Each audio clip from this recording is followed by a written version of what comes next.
Okay, please forgive this crude way of doing a PowerPoint presentation. I wish I was more um, electronically savvy, but this is the best I could come up with. So this is the first slide, Building a Life Worth Living. This is Reflections of the book by Marsha Linehan. So my overall reflection, more than anything, I was inspired by this story. It made me want to live a life almost similar to hers. I was really inspired by the courage that she had to pursue her dreams and follow her heart and what she wanted to do, despite having many obstacles, despite having people tell her no or think that she couldn't do something. And the fact that she did things anyway and faced her fears was really encouraging to me.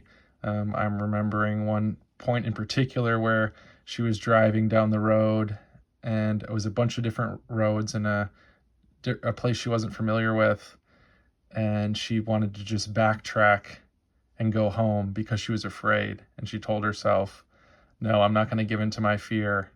I'm going to just keep going down the road. And then she ended up finding her way by working things like a scientist. But yeah, throughout her whole story, there was just so much courage. Her faith, like her faith in God, her faith that she could accomplish her goal of her vow that she never gave up on.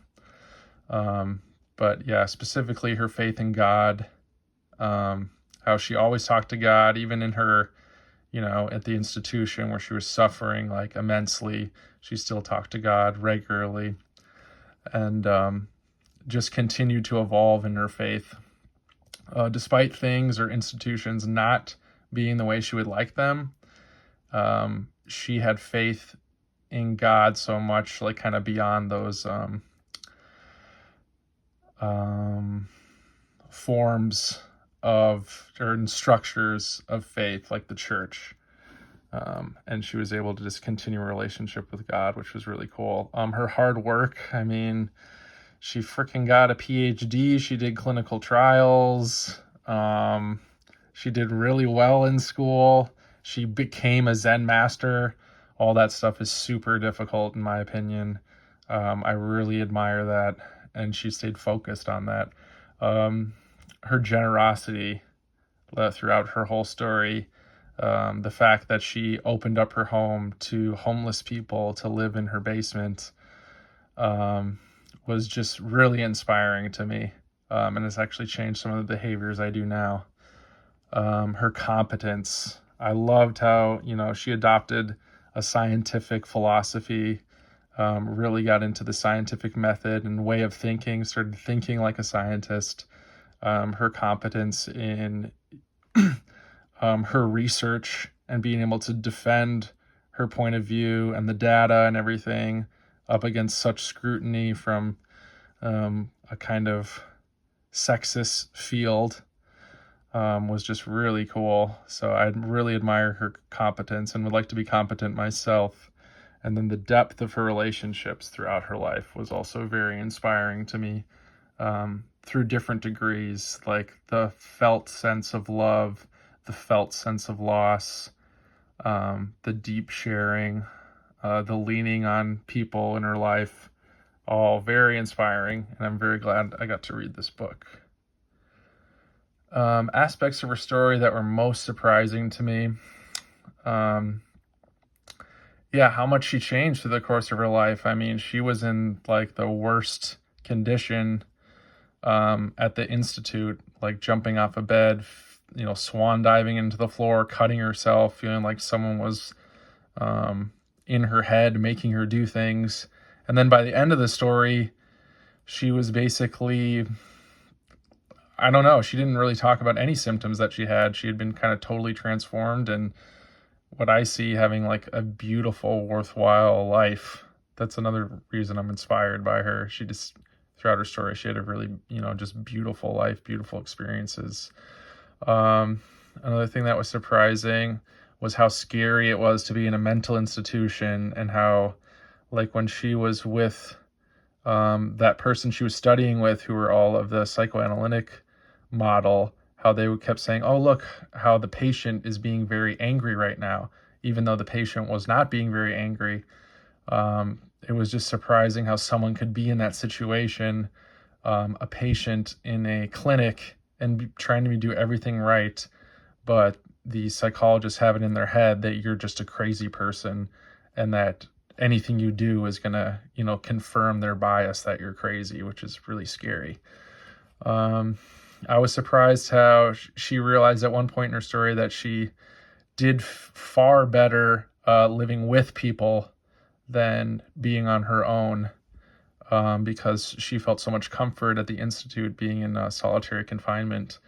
So that was interesting to me, and especially being like a Zen master as well, having master of your mind, and she still found that she really loved and needed people in her life, and how that really enriched her life, which I thought was really cool. Yeah, I'm just gonna go to the next slide now. How the author's story reflects concepts of recovery and resilience. I mean, it's kind of the epitome of both in my eyes.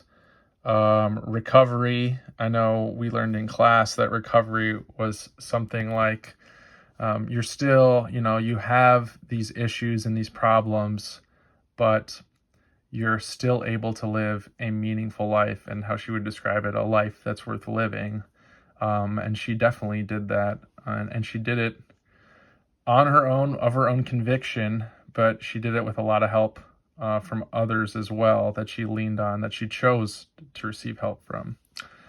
And she found purpose in her life, great purpose, which I think, she found great purpose in her life because of the immense suffering she went through.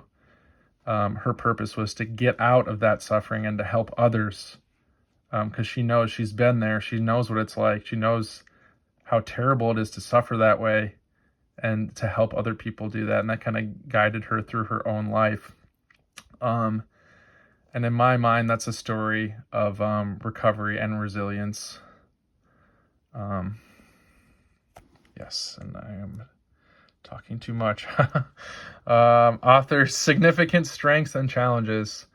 So some of her strengths is her commitment in the face of failure and disappointment to overcome all obstacles to fulfill her vow. She kept coming back to that, her vow to get out of hell and to get others out of hell. And she had a lot of obstacles in her way. But she's, and I was going to say, this is strengths. She had supportive and loving people in her life who she drew from. She had a charismatic personality that some people really loved and appreciated, and I think it was helped her to get opportunities that she might otherwise not have, and to develop relationships with people that she might not otherwise would have had if she wasn't so charismatic and personable, and helped her to be a good therapist as well. Throughout her whole story, I believe she remained to have an open mind and was someone who continued to try and learn and grow from people, which was really cool.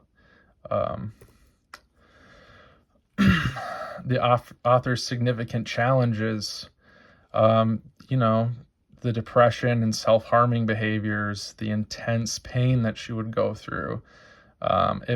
She felt like someone else was controlling her. That made it difficult for one to get out of the institution, and then to, accomplish very, very difficult things. Also, she was being discriminated against in her particular field, and for being hospitalized. And then, of course, the source of a lot of her pain was her not being validated as a young child by her family, by pretty much anyone in her family when she was younger. So my understanding of DBT and how the author developed this intervention strategy. So my understanding is that she kind of learned how to deal with herself and what worked for her through going through her own process of dealing with self-harming behaviors and intense feelings. Her time in the institution, she learned, like the cold packs, that's like where the temperature therapy part came from. She learned about positive reinforcement through her own experience. She had a love for behaviorism when she learned about it, so she started kind of diving into behaviorism and really learning all she could about behaviorism. And sorry, I'm just talking too long.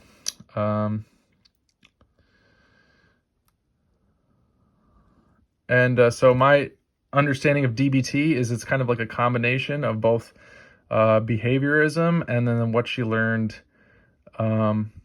through accepting of herself, and what she learned through the Zen centers and Zen practice. So the dialectic parts of that is this deep and total acceptance of where you're at right now, who you are, and your situation.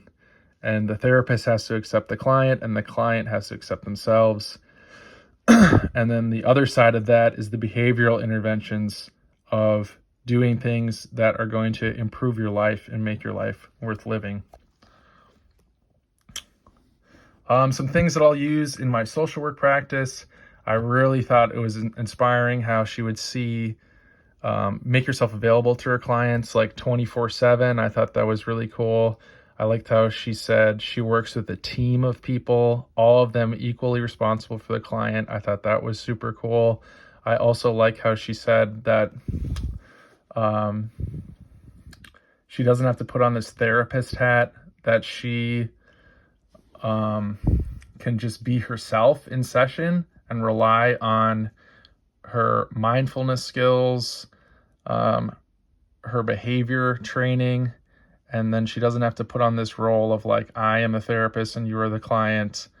I know what's right and you don't. She just is herself and relies on her skills and her genuine care for the client. And then just how she was her competence. She was extremely competent, and I would like to be that way. And I'd like to use, methods that have a scientific evidence for them.